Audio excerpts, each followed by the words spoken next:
So ఇదొచ్చేసి keratin అండి. So మనం ఎక్కడ నేను ఆర్డర్ పెట్టానో నేను మీకు లింక్ పెడతాను కమెంట్‌లో. సో ఇదైతే చాలా బాగుంది. సో నేను ఫింగర్స్‌తో అప్లై చేసేసుకుంటున్నాను.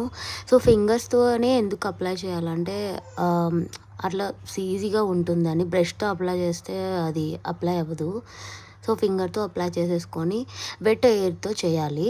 మళ్ళీ ఇది జుట్టు ఆరిన తర్వాత పెడితే రిజల్ట్స్ అనేవి రావు. సో స్మెల్ కూడా చాలా బాగుంటుంది. నేను ఇది 3, 4 టైమ్స్ వాడాను. సో మంచి రిజల్ట్ వచ్చిందండి. వితిన్ ఎ బడ్జెట్‌లో వచ్చింది నాకైతే ఇది.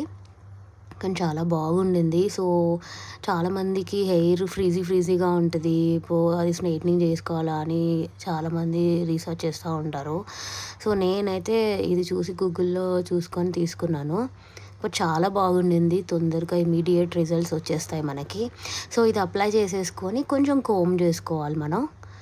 సో మొత్తం హెయిర్ అంతా అప్లై చేయాలి. నేను ఆల్రెడీ ఆల్మోస్ట్ అప్లై చేసేసాను.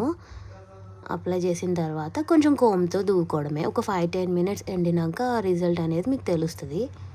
కానీ చాలా బాగుంది. నేనైతే చాలా ఇమ్మీడియేట్ రిజల్ట్ వచ్చాయని 2, 3 సార్లు రాసుకున్నాను. చాలా బాగా వచ్చింది. సో మీకు మాత్రం ఈ వీడియో నచ్చినట్టయితే లైక్, షేర్, కామెంట్ చేసి సబ్స్క్రైబ్ చేసుకోండి friends. So for more videos please follow Durgasri official channel guys. Have a great day and happy Sunday. Bye.